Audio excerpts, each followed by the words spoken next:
That hair doesn't belong in first class. The words weren't whispered. They cut through the busy terminal like a blade, sharp and final. Rebecca Stone stood at Gate 42B at Denver International Airport. Her Navy uniform pressed to perfection, her smile plastic and practiced. But her eyes had already passed judgment. The young man in front of her, Devon Mitchell, 18 years old, stood 6 feet tall in a charcoal gray suit that cost more than most people's monthly rent. His dreadlocks, 6 years of careful growth, hung past his shoulders like a crown of twisted gold and brown. Each lock told a story. Each one had been lovingly maintained, twisted and retwisted by hands that understood their significance. But Rebecca Stone saw none of that dignity. She saw a target. Devon wasn't just any teenager flying to Washington, D.C. He was the valedictorian of Denver Prep Academy, a national scholar, the youngest keynote speaker ever invited to address the National Youth Leadership Summit.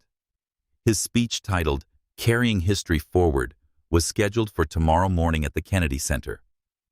3 senators, the Secretary of Education, and over 2,000 students would be listening. But Rebecca had developed what she called her professional instincts over 15 years of flying. And her instincts screamed, wrong passenger, wrong seat, wrong hair. Devon's story with his crown began when he was 12. His paternal grandmother, Nana Rose, had pulled him aside one Sunday after church and run her weathered fingers through his short, coiled hair. "Baby," she had said, her voice carrying the weight of generations, "your crown reflects your story. These locks aren't just hair. They're armor. They're history. They're the resistance our ancestors wore when they refused to let the world break their spirits." She told him about his great-great-grandfather, a man who had walked off a plantation in Mississippi with nothing but the clothes on his back and hair that reached his waist, twisted into ropes of defiance. Warriors from the motherland who wore their hair as crowns. Freedom fighters who refused to cut their identity to fit someone else's vision of respectability. "Your hair grows up toward heaven, Devon," Nana Rose had whispered. "Don't you ever let anyone convince you to cut your connection to your ancestors, to your power, to yourself." From that day forward, Devon's hair became his daily meditation. Every morning, oil section twist. 30 minutes of ritual. 30 minutes of honoring generations. His father, Jonathan Mitchell, would sometimes watch from the doorway, remembering his own teenage compromises when he had traded authenticity for corporate acceptance. Never again, Jonathan had promised himself. He had raised Devon to believe excellence didn't require erasure. Now, at Gate 42B, Devon held his first-class boarding pass steady. Flight 847 to Washington, D.C. was boarding in 10 minutes. His speech was loaded, practiced, perfected. He was ready to represent his generation, his community, his ancestors. He was ready for everything except Rebecca Stone's scissors. Rebecca had grown up in suburban Colorado Springs, in a house where differences were discussed in whispers and judgments were passed down like family heirlooms. Her father, a retired police officer, had filled dinner conversations with stories about troublemakers and types of people who didn't respect authority. "Some people just need boundaries," he'd say, cutting his steak with surgical precision. "It's not personal. It's practical." Rebecca had internalized that lesson. Boundaries weren't cruelty. They were kindness, structure, order. The fact that her boundaries always seemed to target black bodies, that was just coincidence. Over 15 years with Skyward Airlines, Rebecca had developed an internal classification system. Passengers fell into categories: easy, difficult, and watch closely. The watch closely category had patterns she'd never admit aloud, but always acted upon. She had never been written up, never been officially reprimanded. Supervisors praised her attention to detail, her ability to spot potential problems before they escalated. What they didn't know was that Rebecca's problems usually shared one characteristic. They looked different from her. Rebecca's father had been right about boundaries. She was providing them. She was protecting standards, professional standards, American standards, standards that somehow always required black people to become smaller. Devon approached her podium with quiet confidence, boarding pass-ready smile, genuine. He had learned from his father that respect was earned through consistency, that excellence spoke louder than words. "Good morning, Devon," said his voice clear and warm. "First class seat, 2A. Rebecca looked at him, then at his pass, then back at his hair. Her professional radar activated immediately. Young black male, expensive clothes that might be borrowed, natural hair that screamed nonconformity, first-class seat that probably wasn't legitimate. "Sir," she said the word sharp and cold as winter before you board, "I need to discuss your appearance." The words hit Devon like ice water. Around them, other passengers paused. Some looked up from phones. Others pretended not to hear, but shifted closer. "My appearance." Devon repeated, his voice steady, but his chest tightening. "Is there a problem with my ticket?" Rebecca glanced around, noting the growing attention. Good. Witnesses would see her maintaining standards. "Your hair violates grooming policy for premium passengers," she announced, loud enough for nearby travelers to hear clearly. "Skyward Airlines maintains professional standards." The lie came easily. There was no such policy. But Rebecca had learned that confidence could create truth, that authority could manufacture rules when needed. Devon blinked, processing. His dreadlocks were clean, neat, tied back professionally. His suit was immaculate. His boarding pass was legitimate. "Ma'am," Devon said carefully, "my hair is well maintained. I'm dressed appropriately. What policy am I violating?" Nearby, Carlos Rivera, a 34-year-old documentary filmmaker from Phoenix, slowly raised his phone. Something felt wrong. The teenager was clearly well-dressed, well-spoken, respectful. The flight attendant's tone was aggressive, performative. Maria Santos, the gate agent who had processed Devon's boarding pass moments earlier, watched from behind her counter. She had seen Devon's identification, his first-class ticket, his polite demeanor. Nothing suggested any problem except the color of his skin and the texture of his hair. Rebecca reached into her service bag and pulled out a laminated sheet that looked official, but wasn't. Vague language about professional appearance standards and maintaining cabin atmosphere. No mention of hair texture, but enough bureaucratic speak to sound authoritative. "This clearly states," Rebecca said, pointing to meaningless corporate language, "that premium cabin passengers must maintain appearance consistent with professional standards. Your current hairstyle doesn't meet those standards."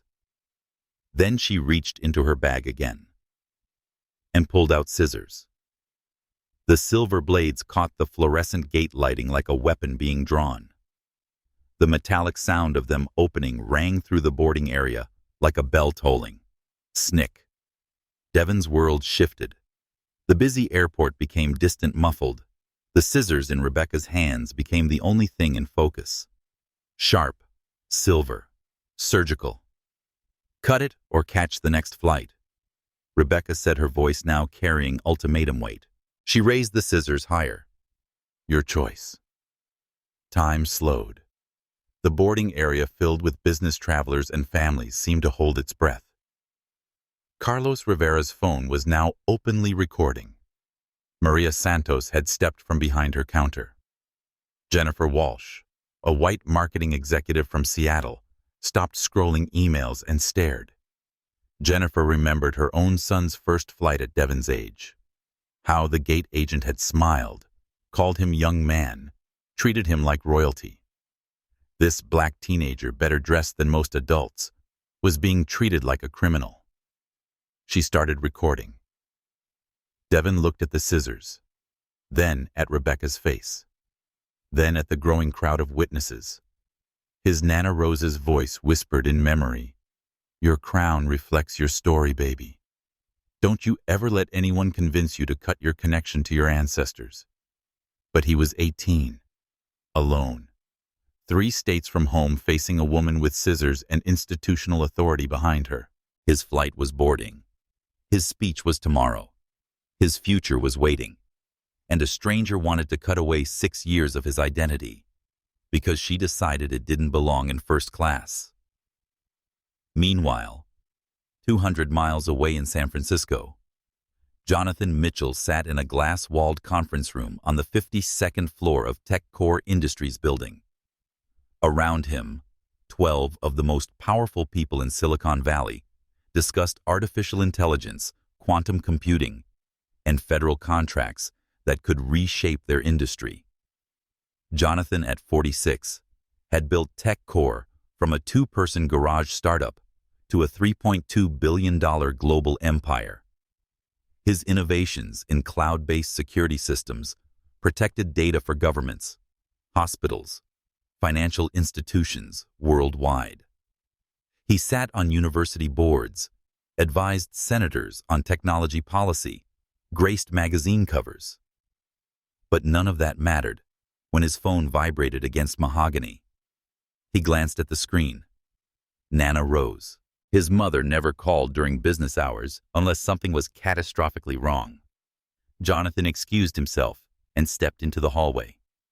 "Mama," he answered, his voice immediately shifting from corporate executive to concerned son. "Jonathan." Nana Rose's voice was shaking. "Something's wrong. Devon called me crying. Some woman at the airport, some flight attendant. She's got scissors, baby. She's trying to cut his hair right there at the gate in front of everybody. She's humiliating our boy." The words hit Jonathan like a physical blow. His son, his brilliant, gentle, powerful son, the boy who had spent 6 years growing his crown with pride, who quoted Maya Angelou and played chess and volunteered at homeless shelters. His son was under attack, where Jonathan's voice had changed. The CEO was gone. The father had emerged. Denver Airport. He tried calling you, but you were in that meeting. Jonathan, they're treating him like he's nothing, like his hair makes him dangerous. Jonathan closed his eyes. He saw Devon at 12, asking permission to start growing locks. At 15, standing taller as his hair grew longer, confidence building with every inch. Last week, practicing his speech in their living room, locks pulled back professionally, eyes bright with purpose. His son, his pride, his legacy, being humiliated by a stranger with scissors and a uniform. Mama, Jonathan said, his voice deadly calm. "Send me everything. Flight number, airline, gate, any video. Send it now." He hung up and stood in the hallway for exactly 10 seconds, transforming.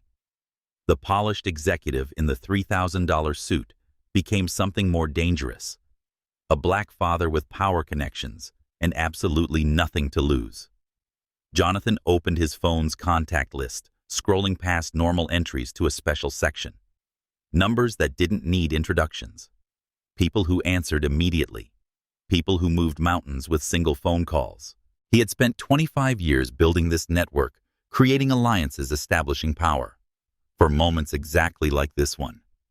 His son was being attacked, 200 miles away. Time to remind the world what happened when you targeted a Mitchell family crown. The scissors were 6 inches from Devon's hair when his phone buzzed. "Dad." The scissors gleamed under fluorescent lights. Gate 42B had 3 minutes until final boarding. 3 minutes for dignity. 3 minutes for history. Rebecca Stone had no idea she was about to lose everything. Devon's phone buzzed against his chest as he stood frozen, staring at the silver blades in Rebecca's trembling hand.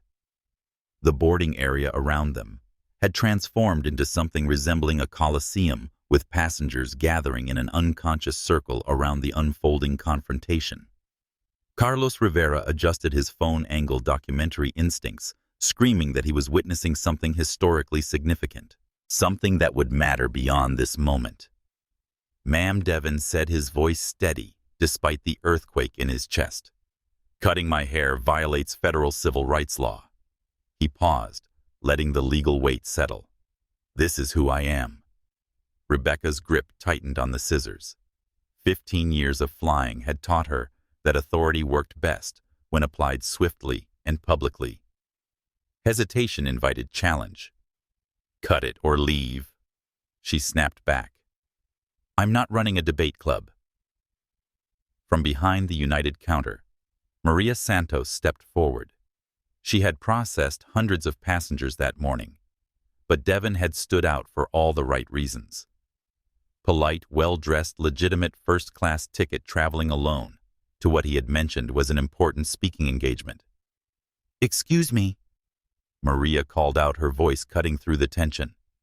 I processed this young man's ticket. There's nothing wrong with his appearance or documentation. Rebecca turned toward Maria, her professional smile never wavering, but her eyes flashing with irritation. Stay in your lane, lady. Rebecca's mask slipped completely. This is my airline. The dismissal was sharp, public, calculated to embarrass Maria back into silence. But Maria Santos had grown up in East LA, daughter of immigrants who taught her that silence in the face of injustice was complicity. My lane includes passenger protection, Maria replied, stepping closer. And this looks like assault with a deadly weapon. The phrase deadly weapon rippled through the growing crowd like an electric current. Passengers who had been pretending not to watch now turned full attention to the confrontation. Business travelers paused phone calls. Families stopped corralling children. The gate area buzzed with the energy of people realizing they were witnessing something significant. Jennifer Walsh had initially been annoyed by the disruption to her boarding process. But watching this unfold, she remembered her own son's first airplane ride. How the flight attendant had asked if his ticket was real. How she had said nothing. Not this time. Jennifer pulled out her phone and began recording. This is being documented, she announced loud enough for everyone to hear. Whatever happens here is going on record. Rebecca's jaw tightened. Multiple cameras now pointed in her direction. But backing down wasn't in her nature. In 15 years, she had learned that passengers respected strength, feared authority. She had never let a challenge go unanswered. Document whatever you want, Rebecca said, raising her voice so the entire gate could hear. This young man is violating clearly stated grooming policies. If he wants to fly first class, he'll meet first class standards. She opened and closed the scissors twice. Snick, snick. The metallic sound cut through the air like a threat. Devon felt the weight of every eye in the terminal. His chest was tight, his palms damp, but his voice remained steady. 6 years of his grandmother's teachings echoed dignity under attack, grace under pressure, strength in the face of hatred. Ma'am, my hair is part of my cultural identity, Devon said, his voice carrying across the gate area. What you're asking is illegal. He was right. Devon had studied constitutional law as part of his debate team preparation. Religious and cultural expression was protected. Forced alteration of appearance based on racial bias was a civil rights violation. But Rebecca Stone had never been stopped by law. She had been protected by policy, shielded by procedure, enabled by institutional silence. Cultural identity. Rebecca laughed, the sound harsh and mocking. Son, this is about hygiene. Those things in your hair are unsanitary for enclosed cabin space. The slur was subtle but unmistakable. Those things. Not hair, not locks. Things. Carlos Rivera's camera captured the exact moment Devon's face changed. Not anger. Not fear. Something deeper. The look of a young man realizing his humanity was being questioned by a stranger with scissors. My hair is clean, Devon said quietly. Well maintained. I oil it daily. Wash it twice weekly. Keep it professionally styled. There is nothing unsanitary about my hair. That's not for you to decide, Rebecca replied. She stepped closer, scissors visible in her right hand. Cabin crew determines passenger suitability. I'm determining that your appearance is unsuitable for premium seating. Dr. Patricia Williams, a constitutional law professor at University of Colorado and mother of 3 black sons, had been waiting at a nearby gate when the commotion drew her attention.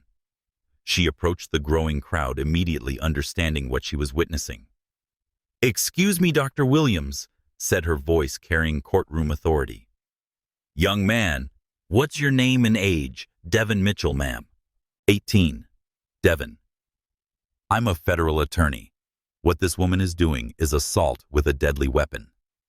She turned to Rebecca, her voice growing steel-sharp. "Those scissors?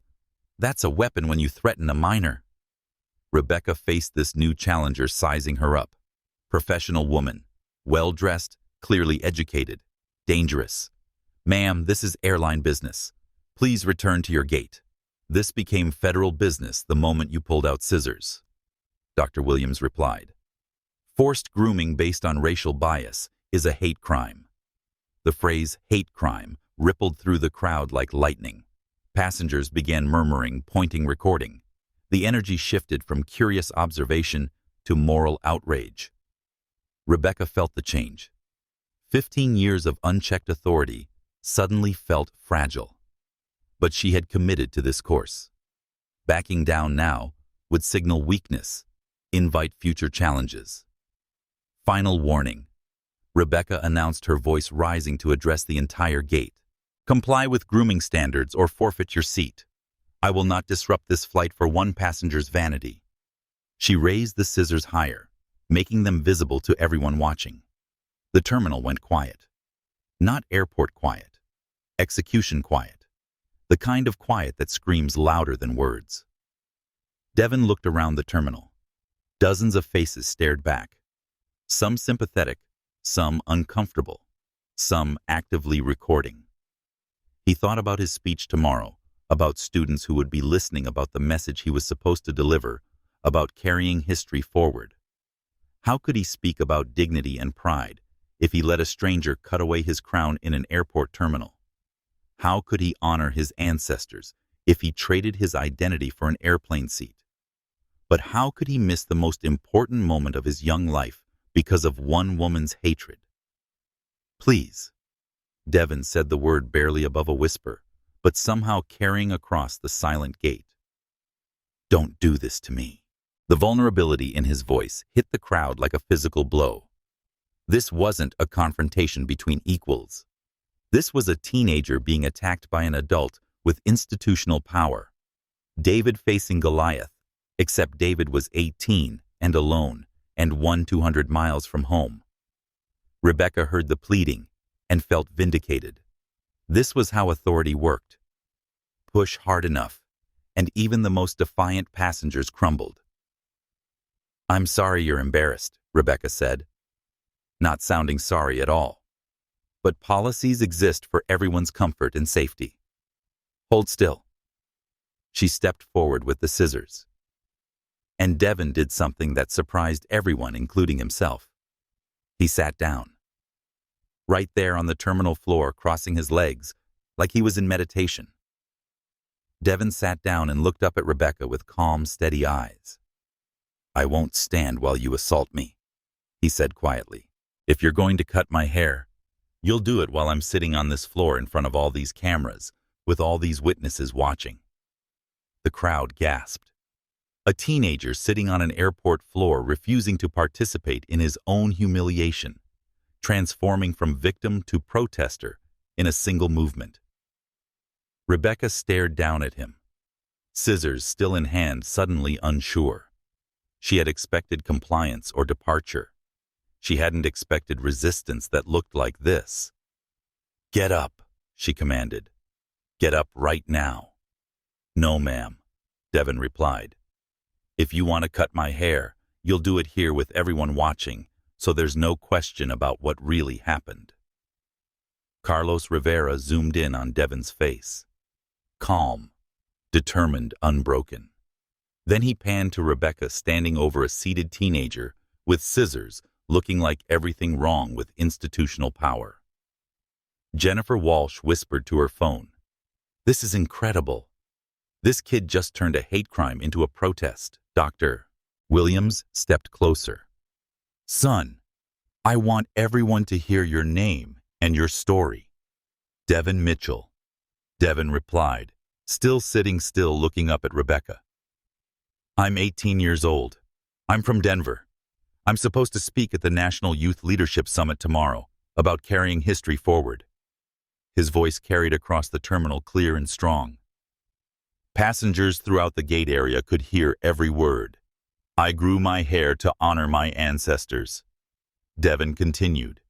"My great-great-grandfather wore his hair in locks when he escaped slavery. My grandmother taught me that my crown reflects my story. This woman wants to cut away 6 years of my identity because she doesn't think I belong in first class." The crowd was silent, hanging on every word. "But I do belong," Devon said, his voice growing stronger. "I belong on that plane. I belong in that seat. I belong in tomorrow's summit. I belong in America. And my hair belongs with me."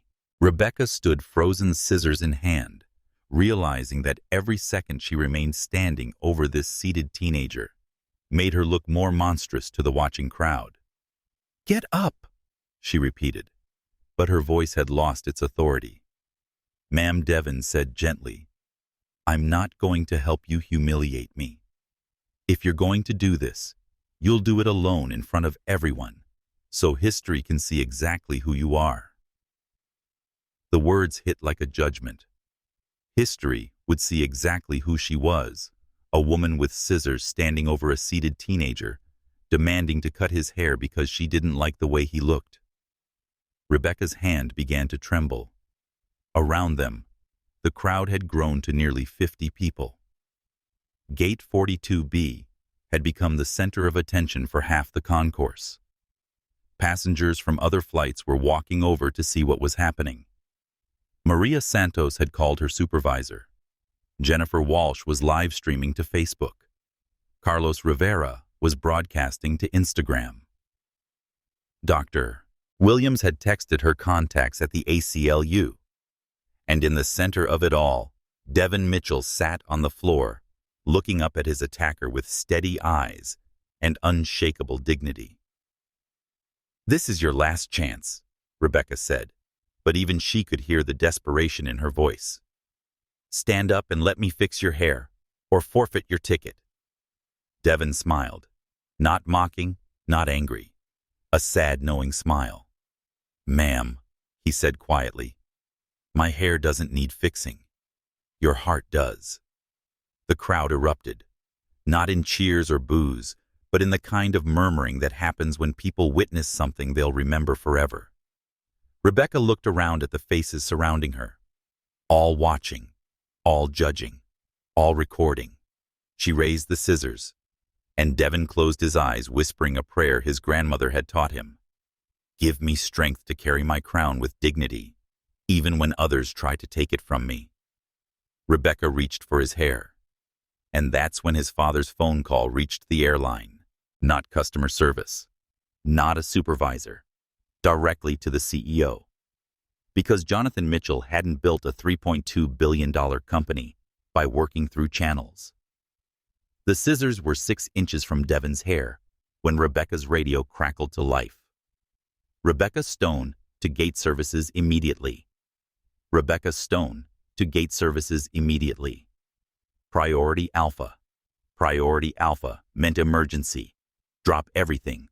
Respond now." Rebecca hesitated, scissors still raised. Devon, still sitting calmly on the floor. 50 witnesses, still recording every second. Her radio crackled again. "Rebecca Stone, respond immediately. CEO directive. CEO directive." Rebecca had never heard those words on the radio before. She looked down at Devon, then at the scissors in her hand, then at the crowd of witnesses surrounding them. Something was happening. Something bigger than grooming policy. Something that involved the highest levels of the airline.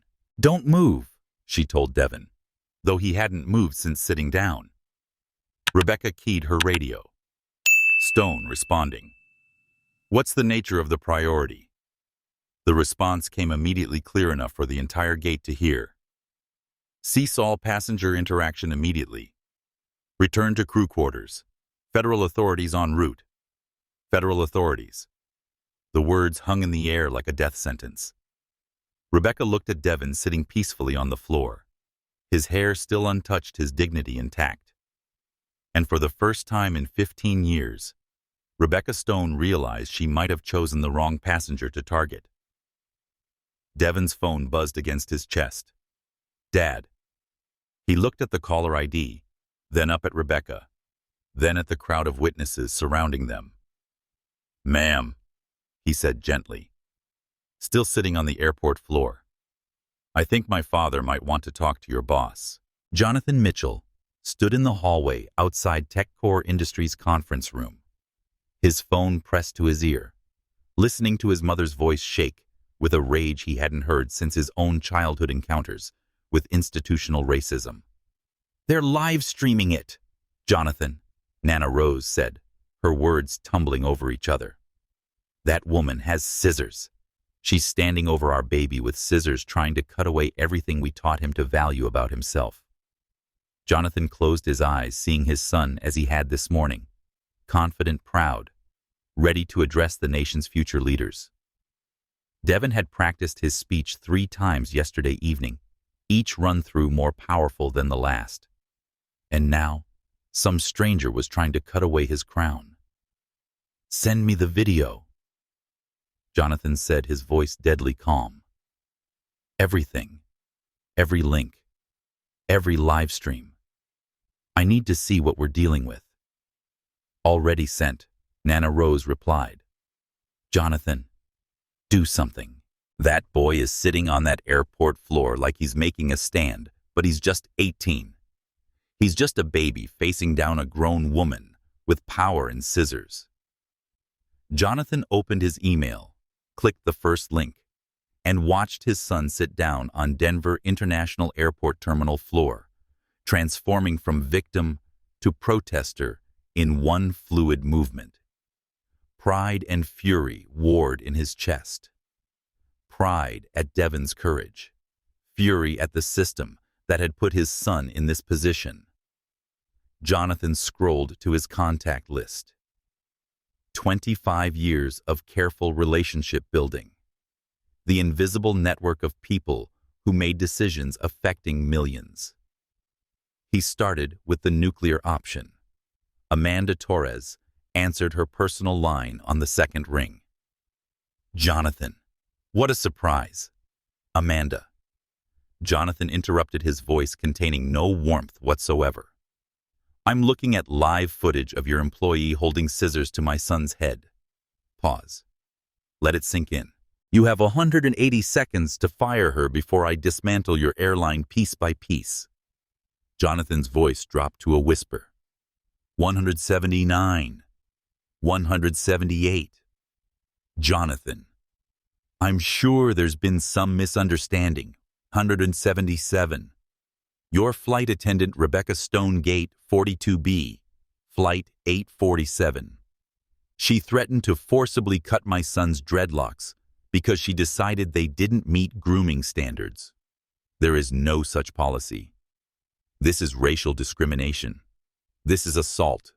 This is a federal hate crime happening in real time on social media." Amanda Torres sat in her executive office overlooking Denver International Airport, suddenly understanding that her Tuesday had just become the worst day of her career. "Let me call down to operations. 160. 159. Here's what's happening. Rebecca Stone gets fired immediately, arrested, prosecuted to the fullest extent of federal law. Your company issues public apology. You implement mandatory bias training. You establish passenger bill of rights protecting travelers from discrimination." Jonathan paused. "Or I spend the next decade making Skyward Airlines a cautionary tale about institutional racism. Jonathan, please, 90 seconds. I'm ending this call to make others. When I call back in exactly 3 minutes, you'll tell me Rebecca Stone has been fired and federal authorities are en route. Fail, and the next call you receive will be from your board, asking why your stock price is in free fall. Click. David, it's Jonathan. I need you to short every share of Skyward Airline stock you can access in the next 60 minutes. What's happening? David's voice was sharp, immediately professional. Civil rights disaster. Their employee just assaulted my son on video. Multiple live streams. Federal hate crime. Going viral as we speak. David Chen had known Jonathan for 8 years, had watched him build TechCore from startup to empire, had never seen him make a reckless financial decision. How confident are you? Confident enough to bet my reputation on it. David, after you short it, start spreading the word. Institutional investors need to know Skyward is about to become radioactive, already moving. This goes public when it's already public. Check Twitter in 10 minutes. Crown violation hashtag. This isn't just stock manipulation, David. This is justice. Maria, I need emergency congressional hearings on airline discrimination. I'm sending video evidence of Skyward Airlines employee attempting to forcibly cut a black teenager's hair based on racial bias. Jonathan, that's assault. Federal hate crime, Maria. Clear-cut discrimination. On federal transportation property. I need congressional pressure, media attention, legislative response. Send me everything. If this is what you're describing, I'll call emergency committee session. This gets priority treatment. Pat, I need federal hate crime charges filed today. Skyward Airlines employee scissors. Black teenager. Racial discrimination. Video evidence from 5 angles. Jonathan, federal hate crime prosecution requires multiple witnesses, clear evidence of racial animus. Federal property, interstate commerce. I have all of it. Pat, this is my son. Judge Kim's voice softened. Send me everything. Federal charges, civil rights investigation, full DOJ review. This gets expedited processing. This happened on federal transportation property general. Military jurisdiction applies. DOD has authority over civil rights violations in federal transportation hubs. Jonathan, you're asking me to... I'm asking you to protect a black child from institutional violence. Same reason you wear that uniform. Understood. Military investigators will coordinate with FBI. This gets federal priority. Sophia, breaking news. Civil rights assault. Federal transportation property. Multiple video angles streaming live right now. I'm listening, Sophia said. News instincts engaged. Skyward Airlines flight attendant. Pulling scissors on black teenager, threatening to cut his dreadlocks because of grooming standards. The teenager is my son, 18 valedictorian national scholar speaking at Youth Leadership Summit tomorrow.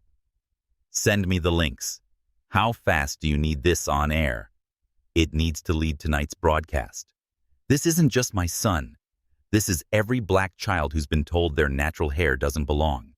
This is institutional racism with scissors and a uniform. Make it national. Consider it done. Jonathan, I'm sorry this is happening to your family. Don't be sorry. Be loud. Make sure the world sees exactly what American corporate culture does to black children when it thinks no one's watching. Derek, nuclear social media mobilization. Racial attack on black teenager airline employee scissors. Dreadlocks, federal property. Hashtag, crown violation. Make it impossible to scroll without seeing this story. Derek Cole was black himself, had faced his own hair discrimination growing up in Atlanta. Already saw it trending, Derek said. Carlos Rivera's video is at 800,000 views and climbing. This is moving fast, Jonathan. I need it to move faster. Celebrities, athletes, politicians, activists. This needs to be the only story anyone talks about today. Brother, I can make this the only story anyone talks about this decade. Give me 30 minutes. Every black celebrity with a platform will repost this. Every athlete will comment. Every politician will make statements. Derek, this is about protecting our children from institutional violence. I know exactly what this is about. My son is 14, growing his locks for 3 years. This could be him in 4 years. We're going to light this up so Bright Airlines will never think about touching a black child's hair again. Jonathan made 12 calls in 18 minutes. By the time he called Amanda Torres back, Skyward Airlines stock had dropped 11%. Crown violation was trending in 3 countries. DOT investigators were boarding planes to Denver. Global News Network was preparing breaking coverage. Congressional hearings were being scheduled. Federal prosecutors were reviewing hate crime charges, Amanda Jonathan said when she answered Second Chance. What did you do about Rebecca Stone? She's been suspended pending investigation. Wrong answer. She's been fired. Immediately. Effective now. Federal authorities are already en route because I didn't wait for you to do the right thing. Jonathan could hear panic in Amanda Torres's voice. Jonathan, please. We can work this out, Amanda. In 18 minutes, I've triggered federal investigation, crashed your stock price, made your airline tonight's lead story, initiated congressional hearings, and activated military jurisdiction review. This isn't negotiation. This is accountability. He paused, looking out at San Francisco skyline. My son is sitting on an airport floor right now, protecting his dignity while your employee threatens him with scissors. Every second he sits there, every moment, his humiliation continues cost your airline another $1 million and another year of recovery time. What do you want? I want my son treated with respect he deserves. I want Rebecca Stone arrested. I want systemic change. I want to make sure no other black child ever faces what Devon is facing. Jonathan's voice grew quiet, more dangerous. But mostly, Amanda, I want you to understand that when you attack a black child's crown, you're not just hurting that child. You're declaring war on every ancestor who died to protect the right to exist authentically. And that war, you're going to lose. He hung up and immediately called his son. In Denver, Devon Mitchell felt his phone vibrate against his chest. Still sitting on the airport floor, surrounded by witnesses facing Rebecca Stone and her scissors, he looked at the caller ID. Dad. Devon Jonathan's voice came through clear and strong. Son, are you hurt? No, sir. Devon replied, his voice carrying across the terminal. I'm okay. I'm sitting on the floor at the gate. This woman wants to cut my hair with scissors, but I told her she'd have to do it in front of everyone, so they can see exactly what's happening. Pride and pain warred in Jonathan's voice. Devon, help is coming. Federal authorities, DOT investigators, legal representation. But more than that, I want you to know that what you're doing right now, protecting your dignity, refusing to participate in your own humiliation, that's the bravest thing I've ever seen. Rebecca Stone's radio crackled. Stone, report to crew quarters immediately. CEO orders. Devon looked up at her from his position on the floor. Ma'am, he said gently, I think my dad might want to talk to your boss. Around them, the internet was beginning to burn. 2:15 p.m. Mountain Time. The digital fuse ignites. Carlos Rivera's Instagram Live had started with 50,000 followers watching his travel documentary content.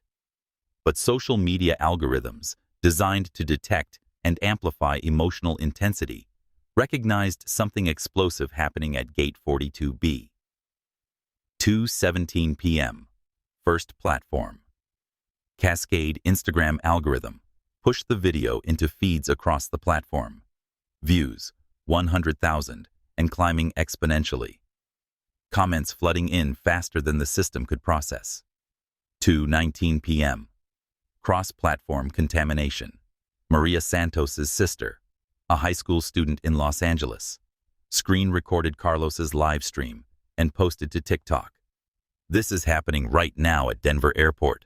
White flight attendant trying to cut black teen's locks with scissors. This is 2024. The TikTok algorithm detected rapid engagement. 1,000 views in first minute, 10,000 in 5 minutes, 100,000 in 10 minutes, 500,000 in 15 minutes, 2:22 p.m.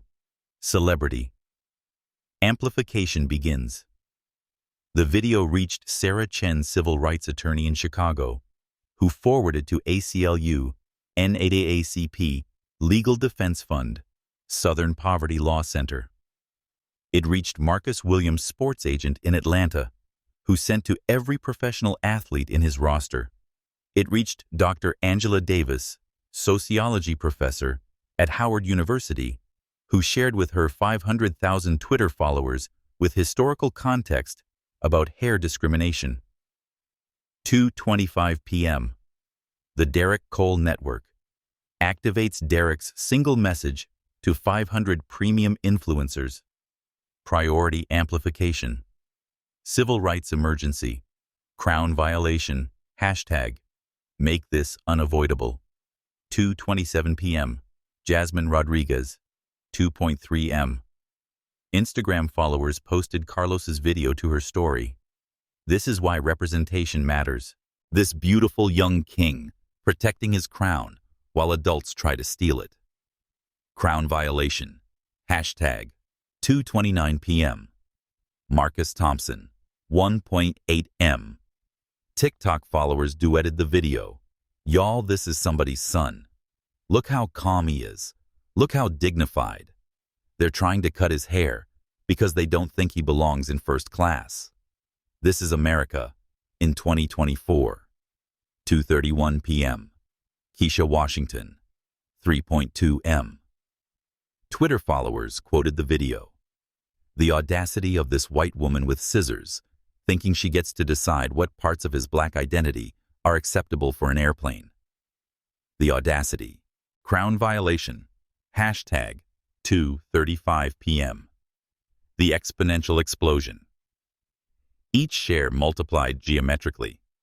Instagram stories leading to TikTok duets, leading to Twitter threads, leading to Facebook posts, leading to Reddit discussions. Crown violation, trending in Denver. Crown violation trending nationally.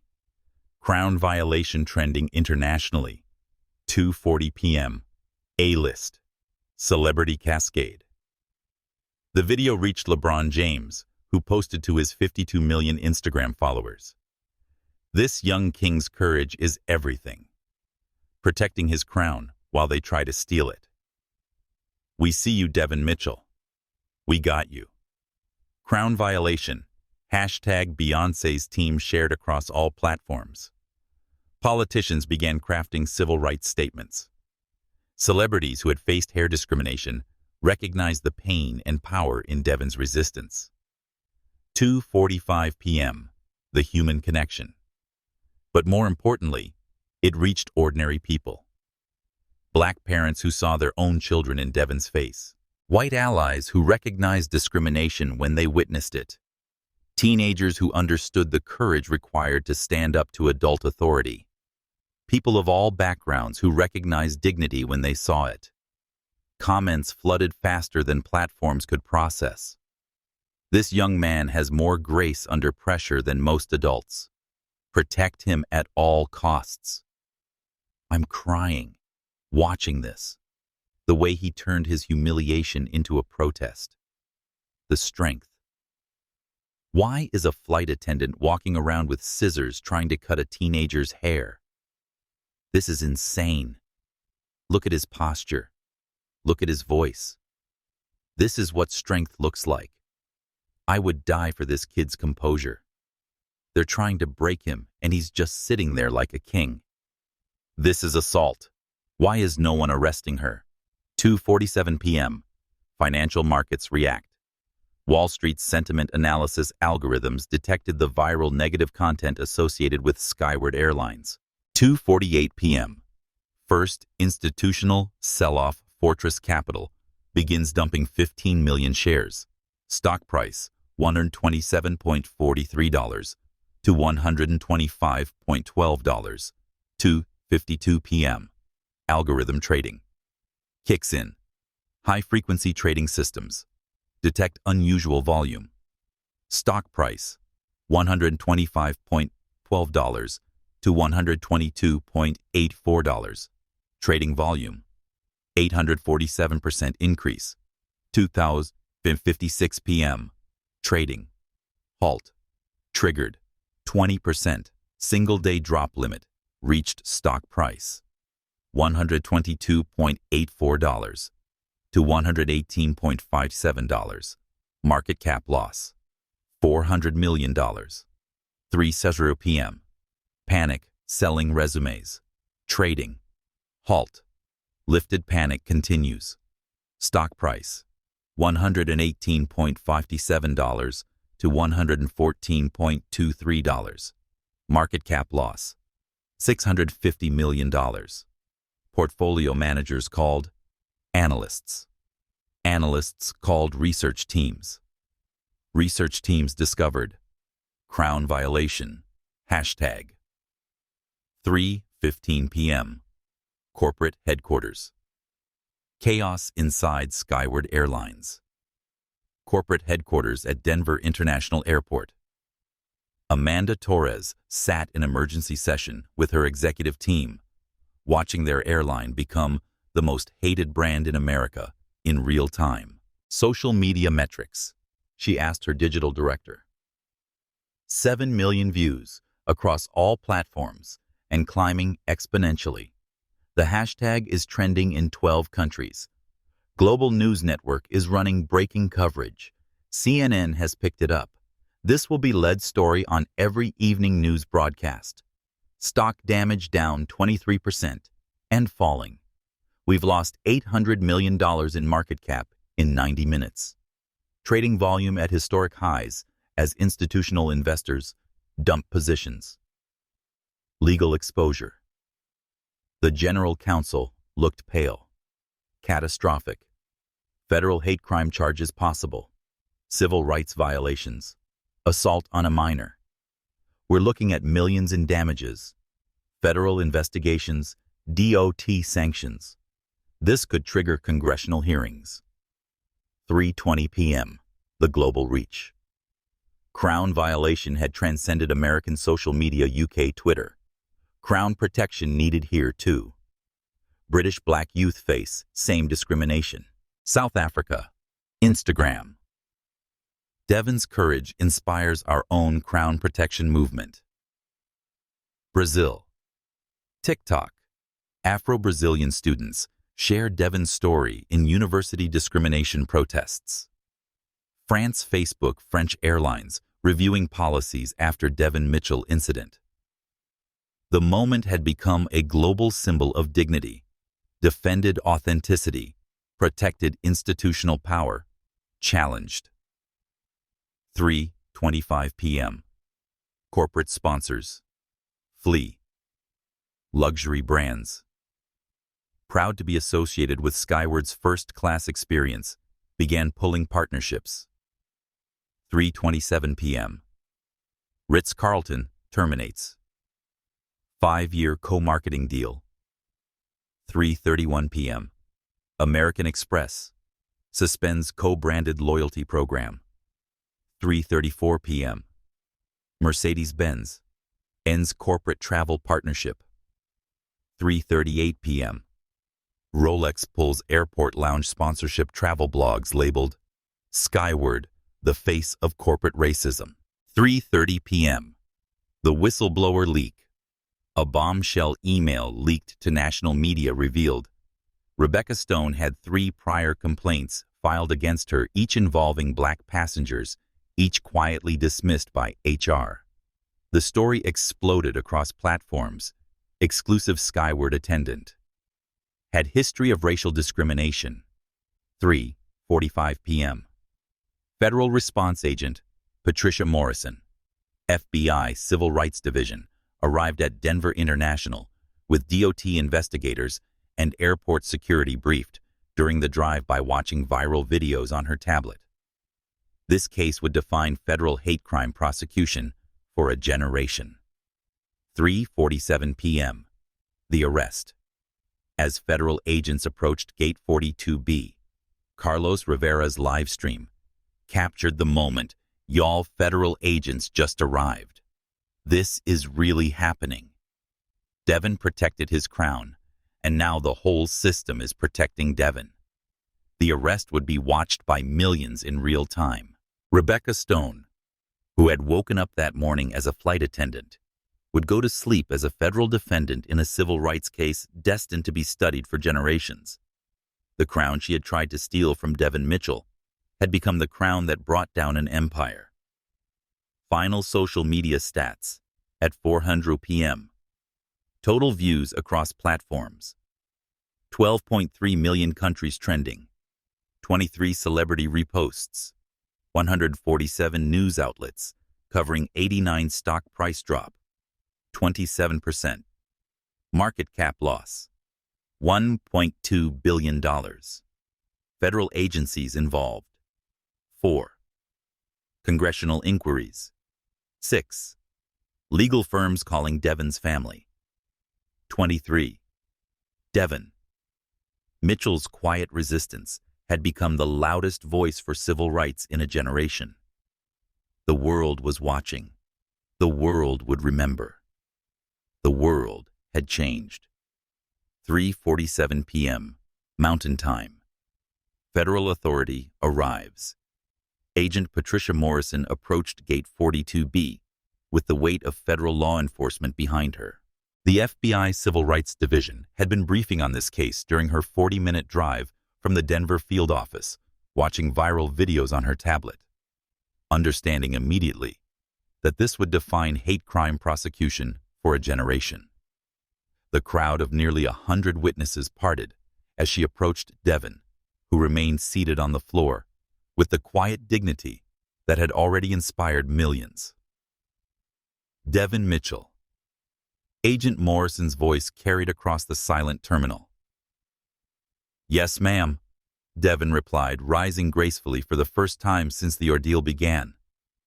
The collective exhale from the crowd was audible. They had been holding their breath to protect him. "I'm Agent Morrison, FBI Civil Rights Division. Are you injured?"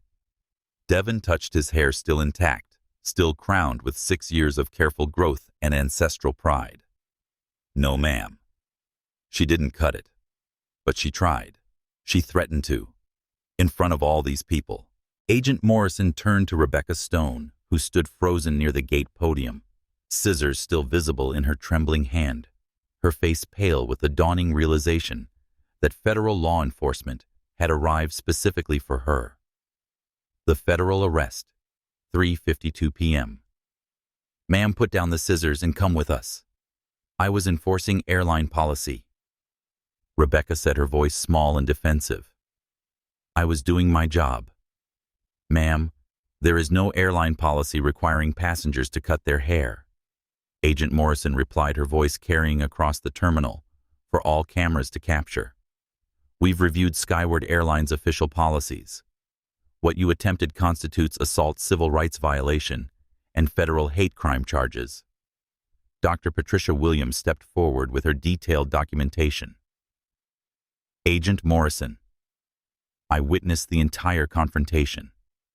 I have comprehensive notes about the discriminatory language used, the threats made, the specifically racial nature of the targeting." Carlos Rivera, still broadcasting live to Instagram, captured the arrest moment. "Rebecca Stone, you're under arrest for assault on a minor, civil rights violations and hate crime charges on federal transportation property," Agent Morrison announced clearly. Click. The handcuffs closed around Rebecca's wrists with the finality of justice served. Her 15-year career with Skyward Airlines officially ended. More than that, She became the face of institutional racism in corporate America, the woman who tried to cut a teenager's crown because she thought her position gave her that right. As Rebecca was led away, Carlos Rivera's live stream captured her final moments. "Y'all, they just arrested the flight attendant. Federal charges. This is really happening." Corporate headquarters, meltdown, 4:15 p.m. Inside Skyward Airlines. Corporate headquarters, the emergency board meeting, had devolved into full crisis management. Amanda Torres faced panicked executives, furious board members, and grim-faced lawyers. Wall-mounted televisions showed their airline dominating news coverage across every major network. Current stock status. Amanda asked, dreading the answer. Down 31% since market open. We've lost $1.4 billion in market cap. Trading volume at historic highs as every institutional investor dumps positions. Social media sentiment analysis. Completely negative. 97% of mentions calling for boycotts. Corporate partnerships being terminated in real time. Brand reputation score has dropped to lowest level our analysts have ever recorded. The General Counsel delivered the devastating news. DOT has launched full investigation into our training procedures, hiring practices, complaint handling systems. They're demanding 10 years of employment records, focusing specifically on discrimination complaints. Early indicators suggest federal sanctions, mandatory oversight, millions in fines. Amanda's phone rang continuously. Congressional oversight committees. Media requests. Board members demanding her resignation. Legal liability assessment. Catastrophic. The Mitchell family will sue for millions. But beyond that, we're facing potential class action from every passenger who's experienced discrimination. The video evidence is so clear, so public, we have no defense against civil rights claims. The CEO's reckoning call, 4:25 p.m. Amanda's direct line rang. Jonathan Mitchell. The room fell silent as she answered, knowing her entire executive team was listening. Mr. Mitchell. Ms. Torres. Jonathan's voice was calm, controlled, utterly without mercy. Your employee has been arrested. Federal charges filed. Stock price collapsed. Brand destroyed. My son, who was supposed to be addressing the nation's future leaders, spent his day sitting on an airport floor, protecting his dignity from your institutional racism. Amanda's hands shook. Mr. Mitchell, we want to make this right. You can't make this right. What happened to my son was attempted cultural violence, institutional assault, corporate-enabled hate. There is no making that right. Pause. Let the weight settle. But there is ensuring it never happens again. Here's what will happen. Immediate comprehensive policy changes, protecting passengers from appearance-based discrimination. Passenger Bill of Rights, specifically protecting cultural and religious expression. Independent Oversight Board with civil rights representation. Substantial compensation to Devon, not as settlement, but as acknowledgement of harm. Amanda listened, understanding she had no negotiating power. And Ms. Torres, you will personally apologize to my son. On camera, in front of the same witnesses who watched him be humiliated. You will acknowledge what happened was wrong, violated his civil rights, and that your airline failed in its basic responsibility to treat passengers with dignity. Click. Rebecca Stone's downfall. 5:30 p.m.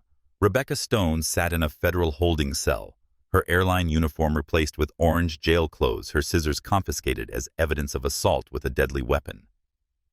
The booking process had been surreal. Fingerprints, mugshot, federal civil rights violation charges read aloud by a stone-faced prosecutor who had watched the viral videos and understood the historical significance. Rebecca Stone, you are charged with assault on a minor with a deadly weapon. federal civil rights violations based on racial discrimination, hate crime on federal transportation property, attempted forced grooming based on racial bias. Her mugshot would be on every news channel by nightfall, not as an employee, as the woman who tried to steal a teenager's crown. The federal prosecutor continued, "Given the public nature of this crime, the video evidence and flight risk considerations, bail is denied. You're remanded to federal custody pending trial." Rebecca's public defender. A exhausted-looking woman with too many cases leaned over, "Ma'am, they have you on video threatening a minor with scissors while making racially discriminatory statements." Multiple witnesses. Federal jurisdiction. This is career-ending and prison time, serious. The whistleblower revelation. 6:00 p.m. The bombshell that destroyed any remaining sympathy for Rebecca came from inside Skyward Airlines itself. Jennifer Walsh's live stream had been seen by Marcus Thompson, a former Skyward flight attendant, who had quit 2 years earlier after filing complaints about Rebecca Stone's treatment of black passengers. Marcus contacted every major news outlet with internal documents. Email chain from 2022, from Marcus Thompson to HR complaints. Subject: Rebecca Stone. Passenger discrimination.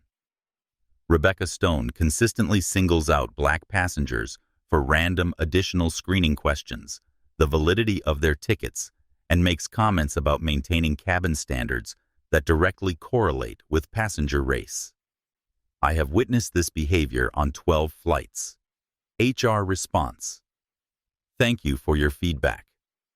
Ms. Stone's performance reviews indicate excellent passenger relations. No further action required." 3 similar complaints, all buried, all ignored. Marcus told CNN Rebecca Stone's racism wasn't a secret. It was company policy. They protected her, promoted her, enabled her. Devon Mitchell's airport stand just made visible what we already knew. Skyward Airlines systematically discriminated against black passengers. Congressional response. 7:00 p.m. Senator Maria Hernandez called an emergency press conference. What happened to Devon Mitchell today represents a systematic failure of corporate accountability in American transportation. I am announcing immediate congressional hearings on discrimination in airline travel, with specific focus on appearance-based bias and cultural discrimination. She held up printed screenshots of Devon sitting on the airport floor. This young man's courage exposed institutional racism that has operated in the shadows for decades. Congress will ensure his courage leads to lasting change. Department of Justice statement. 8:00 p.m. Attorney General released official statement. The Department of Justice will prosecute Rebecca Stone to the fullest extent of federal law. Additionally, we are launching a comprehensive investigation into Skyward Airlines policies, training procedures, and complaint handling systems. Civil rights violations in transportation will not be tolerated. The evening news explosion. 9:00 p.m.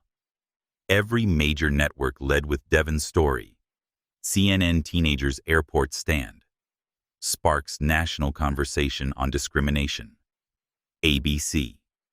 Crown protection. How one teen's courage changed America. NBC federal charges.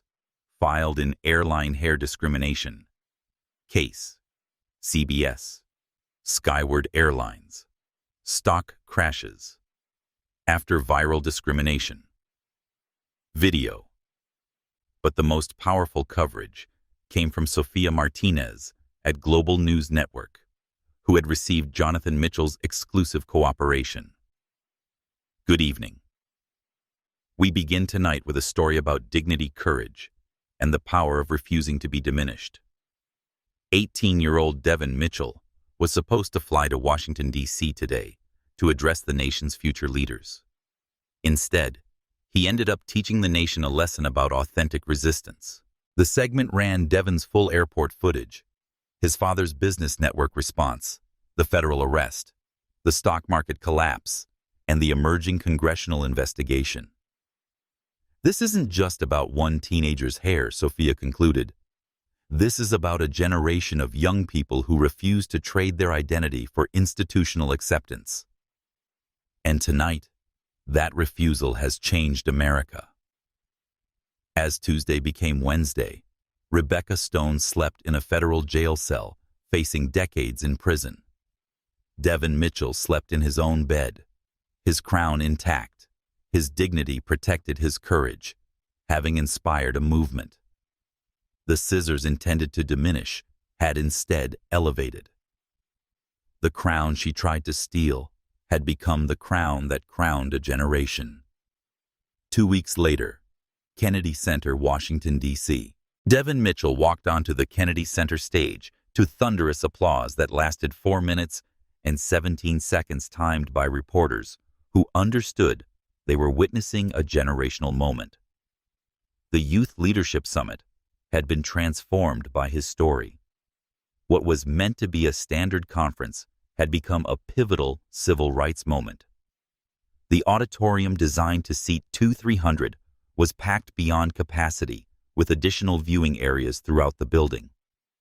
C-SPAN, CNN, and streaming platforms broadcast live to an estimated global audience of 15 million. Devon approached the podium, wearing the same charcoal gray suit from the airport, his dreadlocks now grown longer, tied back with a leather cord gifted by a Lakota elder who had traveled to D.C. specifically to honor his courage. "My name is Devon Mitchell." He began, his voice carrying the same quiet strength that had resonated in that airport terminal. 2 weeks ago, I was supposed to be here talking about carrying history forward. Instead, I ended up making history by refusing to let someone cut it away. The audience erupted in applause and cheers. "I want to talk about crowns," Devon continued. "Not the kind made of gold or jewels, but the kind we grow from our own bodies, inherit from our ancestors. The kind that represent our authentic selves in a world that demands we change to fit in." His original speech about leadership had been transformed into something more powerful, a manifesto on identity, dignity, and authentic resistance. When I sat down on that airport floor, I wasn't trying to start a movement. I was trying to protect something sacred. My hair isn't just hair. It's 6 years of conversations with my grandmother about resilience.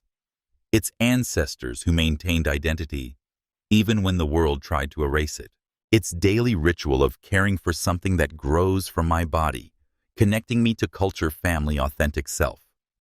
Civil rights leaders, politicians, educators, and hundreds of young people hung on every word. But here's what I learned in that terminal. When one person stands up to protect their dignity, it gives everyone permission to protect theirs. When one person refuses to be diminished, it reminds the world that diminishment is unacceptable. Devon's voice grew stronger. "The woman who tried to cut my hair thought she had power over me. She thought her uniform, her authority, her position gave her the right to decide what parts of my identity were acceptable. But real power isn't the ability to diminish others. Real power is the ability to stand in your truth, even when the whole world is watching, even when someone with scissors tells you that your truth doesn't belong." The crowd was absorbed, silent.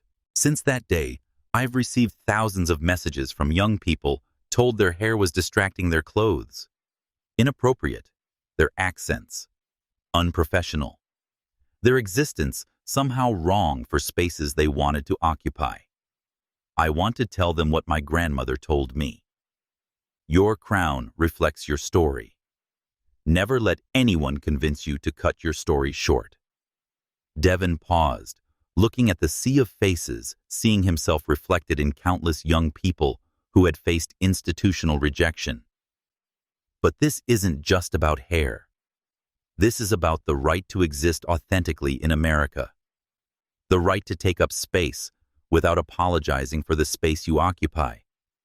The right to pursue dreams without trading identity for acceptance.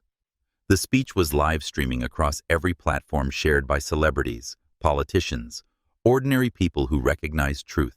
3 days after the airport incident, Congress introduced the Crown Protection Act, federal legislation protecting people from discrimination based on natural hair, cultural expression, authentic appearance.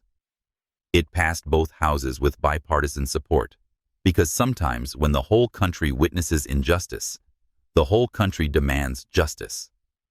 The crowd erupted, understanding they were witnessing not just a speech, but a victory lap for a movement that started with one teenager's refusal to be diminished. The Crown Protection Act, legislative victory. The legislation had moved through Congress with unprecedented speed. Day 3.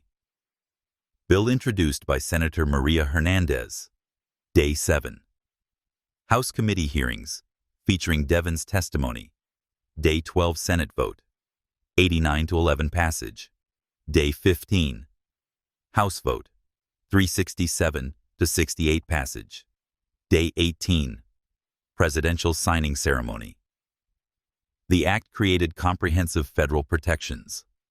Natural hairstyles, legally protected in schools, workplaces, transportation, $50,000 minimum, damages for violations, civil rights violation, classification for forced grooming, mandatory cultural sensitivity training, whistleblower protection for reporting discrimination.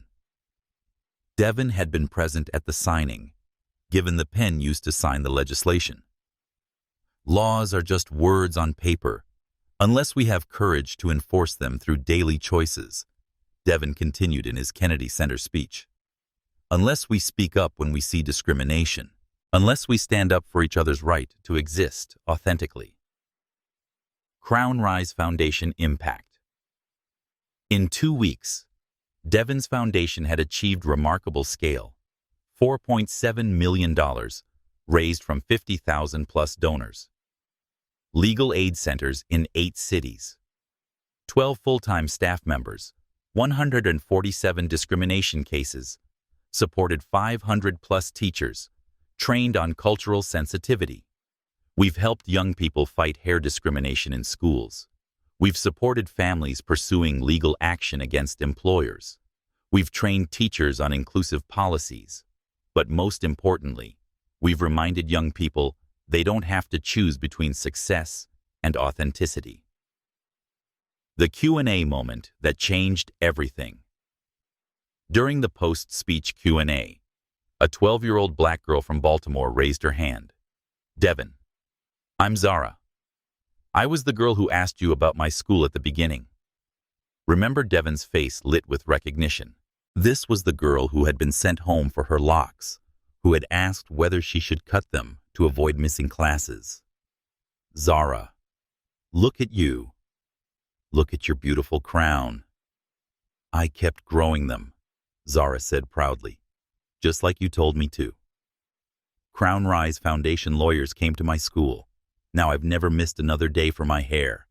I'm in 8th grade, made honor roll every semester. Jonathan Mitchell watched his son interact with Zara, seeing the completion of a circle that began with one teenager's courage and expanded to protect millions. How's school now? Amazing teachers compliment my hair now. My principal invited me to speak at school board about cultural pride. And guess what? I'm going to Howard University when I graduate. Just like you, I want to study law so I can protect other kids' crowns. The crowd erupted, but Devon wasn't finished. Zara, you keep growing those locks. You keep being exactly who you are. And remember that somewhere in Colorado, there's an 18-year-old who sat on an airport floor for you, who faced down a woman with scissors for you, who helped pass federal laws for you. Your crown is protected now. Wear it proudly. That exchange, captured and shared millions of times, became the defining moment of the speech, a conversation between 2 generations of black youth, one who had fought for protection and one who would benefit from that fight. Systemic industry transformation. Following Skyward's spectacular bankruptcy 4 months after Devon's incident, The airline industry had rushed to implement comprehensive bias training and cultural protection policies. Major airlines adopted Crown Protection corporate standards: Microsoft, Google, Apple, Amazon. Explicit protection for cultural expression. United Delta. American mandatory bias training every 6 months. Southwest JetBlue. Alaska. Independent oversight boards for discrimination complaints. The business case for authenticity is now undeniable. Explained. Dr. Marcus Johnson, diversity consultant who had worked with over 200 companies. Post Devon. Organizations embracing authentic self-expression. See higher employee satisfaction, better retention, increased innovation, stronger community connections. Cultural transformation in communities. The ripple effects extended into barbershops, beauty salons, family homes across America. In Detroit, Master Barber James Crawford had installed a sign, "Your crown is sacred here." Since Devon's story, I've had parents bringing children specifically to learn about LO Care protective styles, hair as cultural connection. Kids who used to be ashamed of their texture now ask how to grow hair like Devon's. Global impact. Devon's airport moment had become international London Crown protection.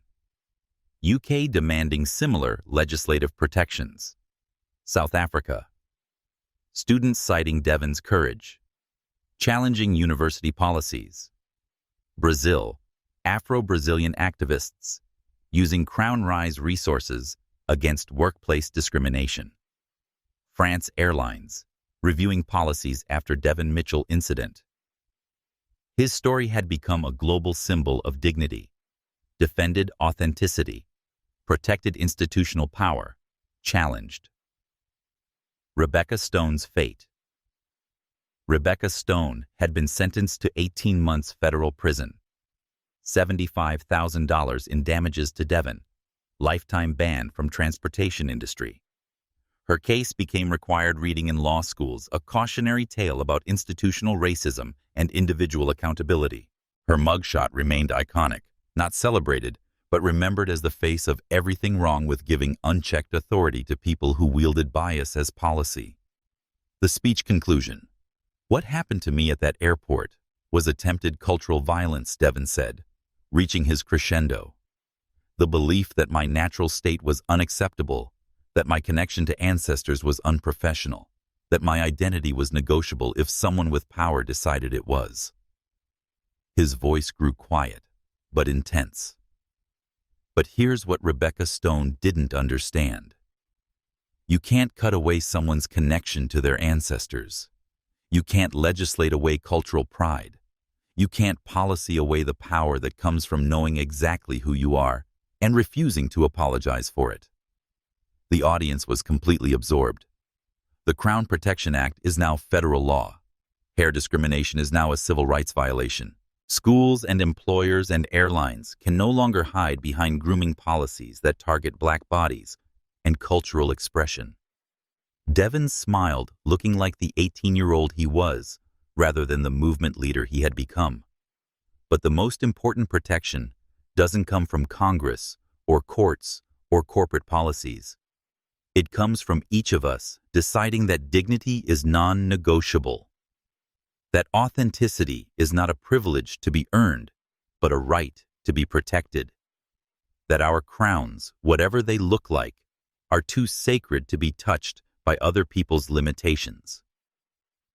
As Devon concluded, the standing ovation lasted over 6 minutes. Young people were crying, inspired, energized.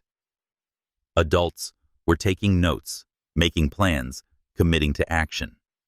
Social media exploded. You can't cut away someone's connection to their ancestors. 3 million views first hour. Real power is the ability to stand in your truth. Shared by LeBron. Oprah AOC. Your crown reflects your story. Rallying cry for authentic self-expression.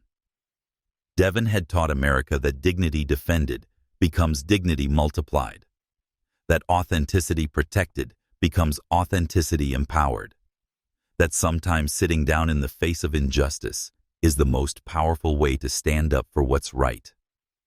6 months later, National Infrastructure of Protection. The Crown Rise Foundation operated from gleaming headquarters in Atlanta's Civil Rights District, transforming from Devon's personal response to injustice into national infrastructure protecting cultural authenticity. What had begun as one teenager's refusal to be diminished had become systematic transformation of how institutions treated Black bodies and identity. Dr. Keisha Williams, executive director and former ACLU attorney, stood before wall-mounted monitors displaying real-time data nationwide. Hair discrimination complaints down 73% in schools.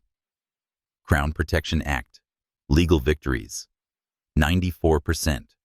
Success rate, lives transformed.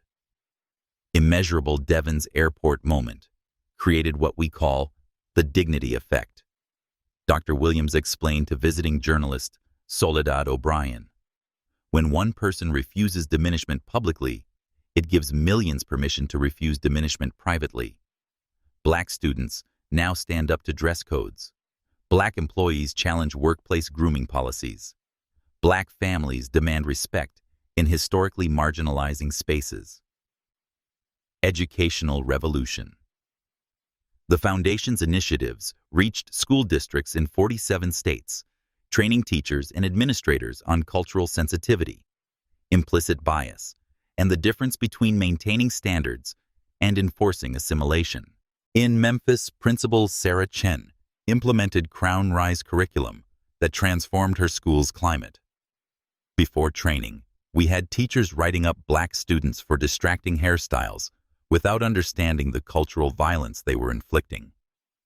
Now we have educators who see natural hair as beautiful cultural expression, as valuable authenticity, as something to celebrate rather than correct. Suspension rates for appearance violations, 0. Academic achievement among students of color, up 23%. College enrollment, historic highs. 17-year-old Marcus Thompson, Roosevelt, high senior, captured the transformation. Before I stressed every morning about whether my hair was too wild for school. Now, I spend that time thinking about class's future dreams. Devon gave us permission to be ourselves while learning to become who we want to be. Corporate culture revolution. Following Skyward's collapse, major corporations had rushed to implement comprehensive bias training and cultural protection policies. Microsoft, Google, Apple, Amazon adopted explicit protection for employees' natural hairstyles, cultural dress, authentic self-expression. More than protecting against discrimination, these policies actively celebrated cultural diversity as competitive advantage. Organizations embracing authentic self-expression see higher employee satisfaction, better retention rates, increased innovation, stronger community connections, explained Dr. Marcus Johnson, diversity consultant who had worked with 200-plus companies post-Devon. Devon's airport stand didn't just protect civil rights, it revolutionized corporate culture. Barbershop and beauty renaissance. In Detroit, Master Barber James Crawford installed a sign reading, "Your crown is sacred here."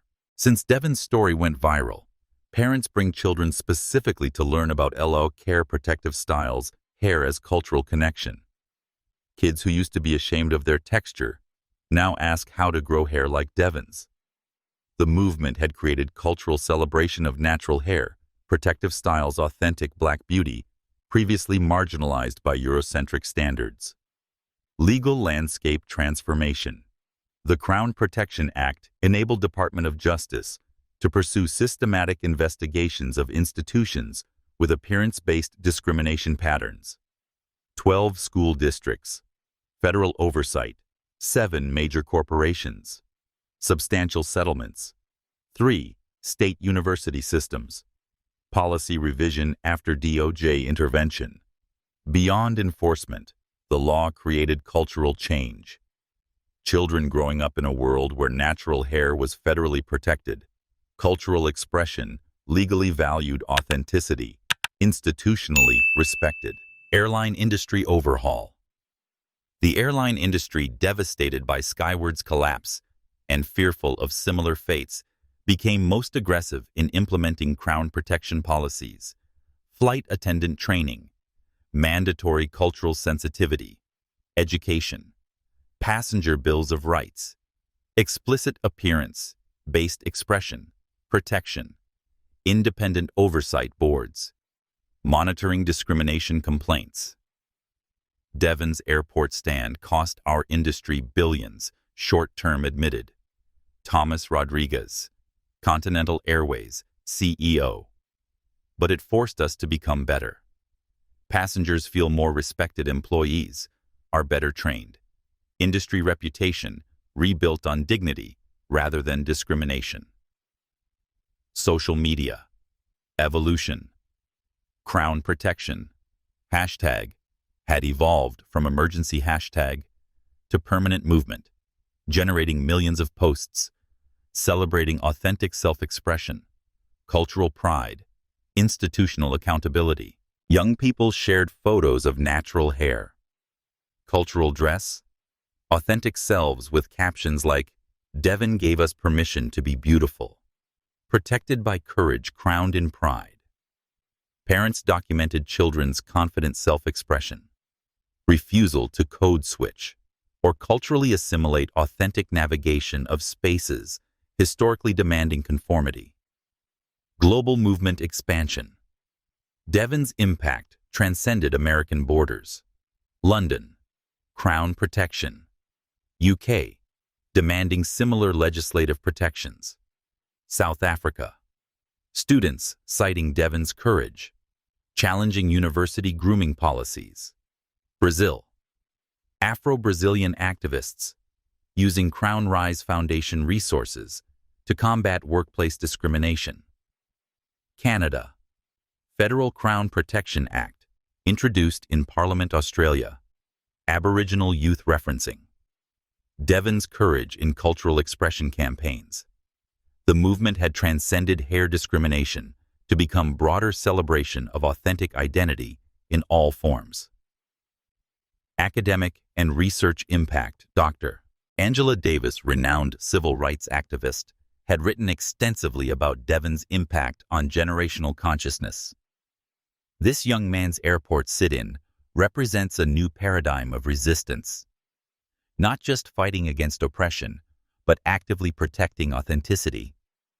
Not demanding inclusion, but insisting on authentic inclusion that celebrates, rather than merely tolerates difference. Law schools now taught the Mitchell Standard, the legal precedent that authentic cultural expression could not be regulated by institutional bias disguised as policy. Psychology departments studied Crown psychology, the mental health benefits of cultural authenticity, protection for marginalized youth. Business schools analyzed the Devon effect, how authentic inclusion policies improved corporate performance and community relations. Community healing and empowerment. Beyond policy and legal victories. Devon's story had created space for collective healing. Black families shared stories of their own hair discrimination experiences. Parents who had relaxed children's hair to protect them, students who had been suspended for protective styles, employees who had been passed over for promotions because their natural hair was deemed unprofessional. The Crown Rise Foundation's mental health initiatives provided counseling support groups and healing circles for individuals processing decades of appearance-based trauma. Devon's courage didn't just protect future crowns, reflected Dr. Melissa Johnson, trauma specialist working with the foundation. It gave permission for people to grieve the times their own crowns had been attacked, diminished, or hidden. Healing happened when authenticity became not just protected, but celebrated. Youth leadership development. The Foundation's youth programs had identified and mentored hundreds of young activists across the country. These Crown protectors were leading policy changes in their schools, organizing community education events, and creating peer support networks for students facing discrimination. 15-year-old Aisha Williams from Phoenix had successfully challenged her school's dress code that banned distracting hairstyles. Devon showed us that we don't have to accept discrimination just because adults call it policy. We have power too. 17-year-old Miguel Santos from Chicago had organized Crown Pride Week at his high school, celebrating cultural diversity and educating peers about the history of appearance-based discrimination. Devon proved that standing up for yourself can create protection for everyone who comes after you. Institutional memory and ongoing vigilance. While celebrating victories, Crown Rise Foundation maintained focus on ongoing challenges. Discrimination had become more subtle. Coded language, unconscious bias, institutional practices that appeared neutral but disproportionately affected people of color. The Foundation's monitoring systems tracked discrimination patterns, identified emerging challenges, and provided rapid response legal support for individuals facing contemporary forms of appearance-based bias. The work isn't finished, Dr. Williams emphasized. Devon's airport moment created legal protection and cultural change, but vigilance is eternal. Each generation must defend the crowns of the next. Devon's personal evolution. As Devon prepared to complete his freshman year at Howard University, he reflected on the transformation his single moment of courage had created while maintaining focus on his education and personal growth. "I sometimes think about that airport terminal," he said during a campus interview, "about sitting on that floor protecting my crown while the whole world watched. I was just trying to get to my speech about carrying history forward. I didn't know I was actually going to make history." His Howard dorm room walls were covered with letters from young people whose lives had been changed by the Crown Protection Act, by his foundation's work, by his example of dignity defended. "The most important thing I learned is that authenticity is contagious. When one person stands up for their right to exist authentically, it gives everyone permission to do the same. My crown was threatened, but protecting it meant protecting all of our crowns." Devon maintained his daily hair care ritual, 30 minutes each morning of oiling sectioning and twisting his locks, now grown even longer and more beautiful. But the meditation had evolved from personal practice to global responsibility. Each morning as he cared for his crown, he thought about Zara in Baltimore attending school without fear, about Marcus in Phoenix growing his locks proudly, about thousands of young people worldwide who could exist authentically because one teenager had refused to let a stranger with scissors diminish his dignity. The transformation was complete, but ongoing.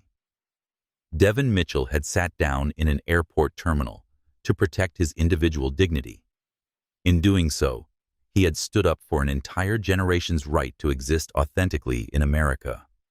Rebecca Stone had tried to cut away 6 years of a teenager's cultural identity. Instead, she had unleashed a movement that would protect millions of crowns for generations to come.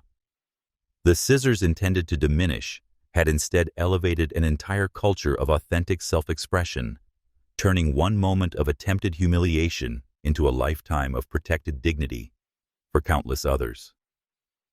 1 year later, Denver International Airport. Devon Mitchell stood in the same terminal at Denver International Airport, but everything had changed.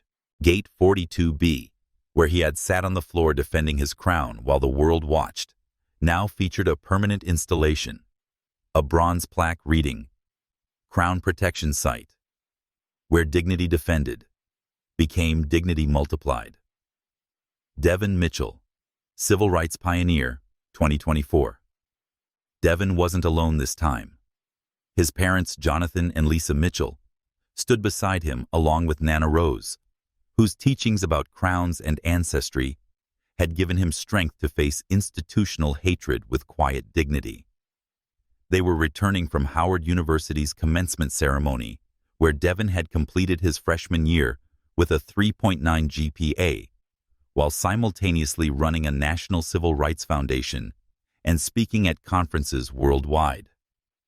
"You know," Nana Rose said, running weathered fingers through Devon's locks, now grown past his shoulders, and more beautiful than ever. "When I first taught you about crowns, I never imagined the whole world would learn the lesson too." The transformation was visible throughout the airport.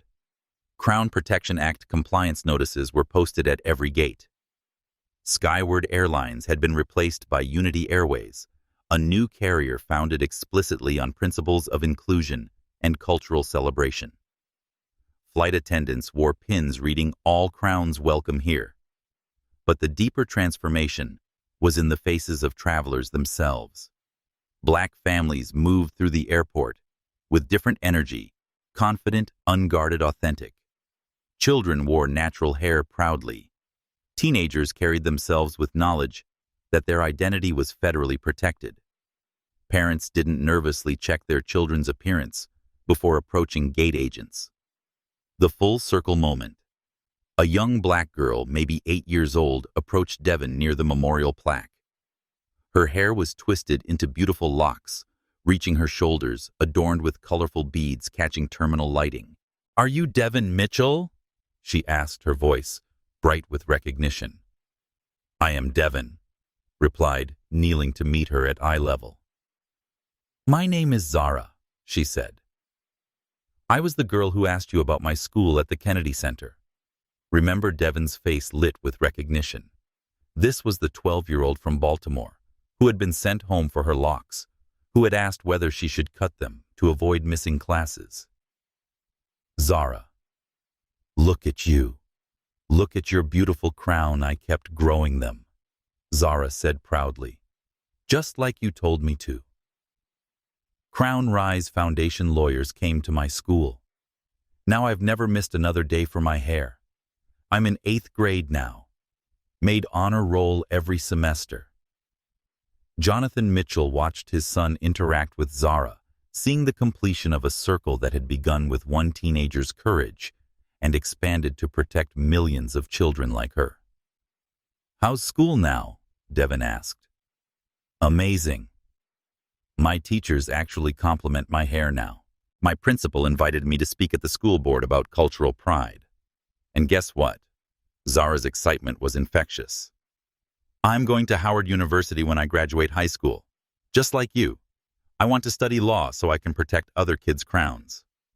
The moment was captured by CNN cameras documenting Devon's return to Denver for a special anniversary broadcast. But more than good television, it represented the living legacy of his airport stand, a generation of black youth, growing up protected, confident, authentically themselves. Devon looked at the bronze plaque, then at young Zara with her protected locks. "You know what the best part is?" he told her. "What, you'll never have to sit on an airport floor to keep your crown." Zara smiled. "That's because you already did." Reflection on transformation. As they walked through the terminal, Devon reflected on the year that had transformed his life and changed America. The Crown Protection Act had been enforced in over 1,200 cases nationwide, with 97% success rate for plaintiffs.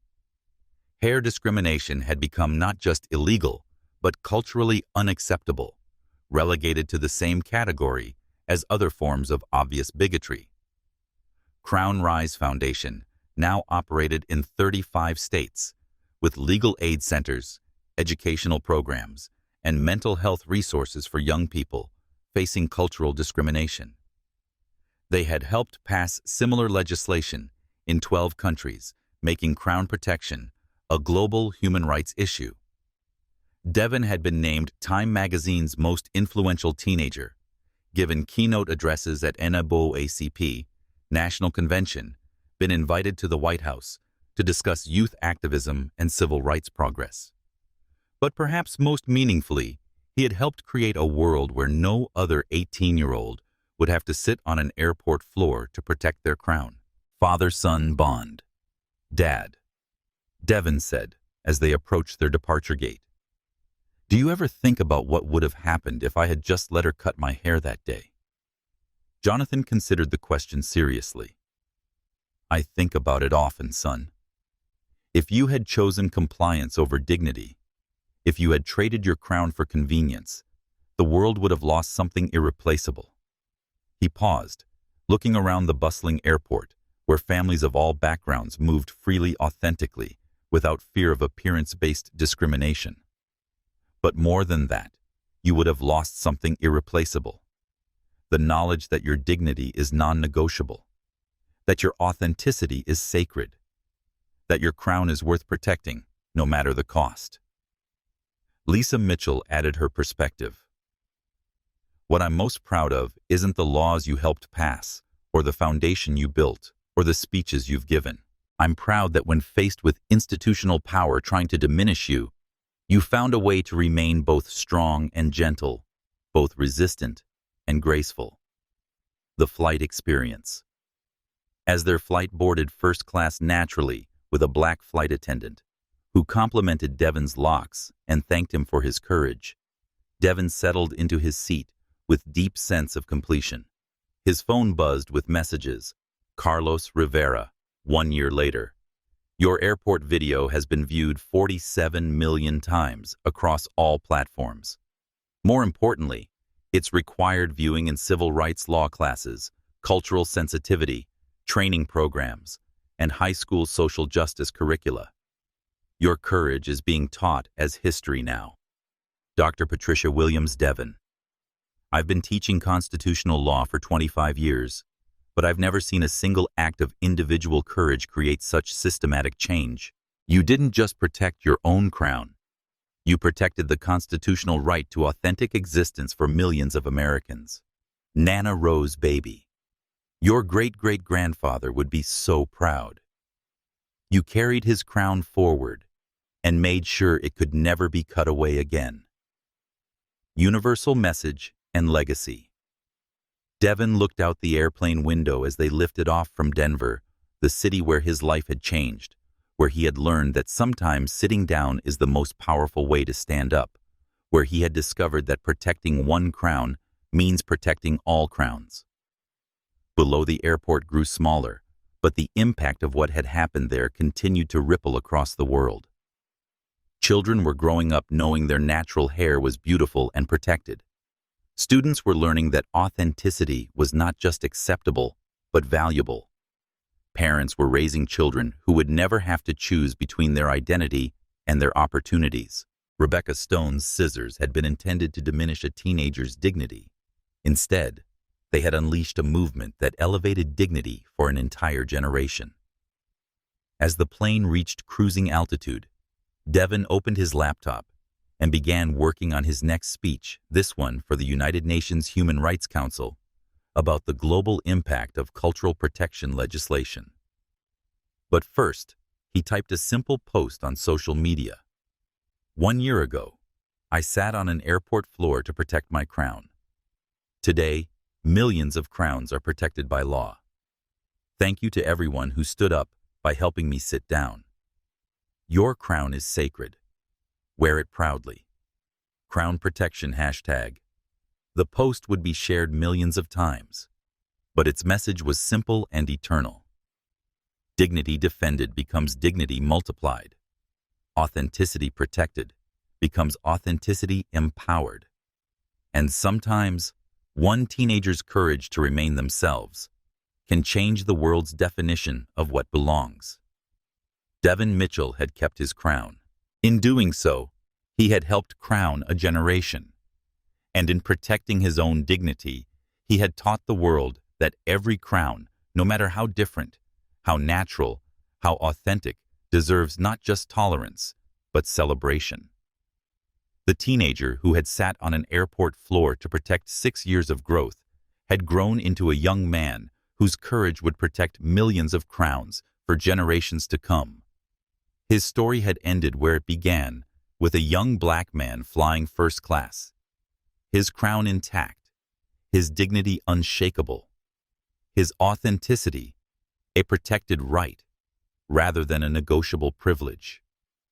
But now, the entire world was watching over every crown, ensuring that what happened to Devon Mitchell would never happen to anyone else. The crown was no longer just protected. It was celebrated. It was sacred. It was forever free. If this story moved you, if you believe that dignity should never be negotiable, if you think every person deserves to exist authentically without fear or shame, then this message is for you. Hit that like button if you stand with Devon and every young person who has ever been told to change themselves to fit in. Your support means the world. Subscribe to our channel if you want more stories of courage, justice, and people who refuse to let the world diminish their light. We're building a community of people who believe authenticity is beautiful. And please share this video. Share it with your family, your friends, your coworkers, your classmates.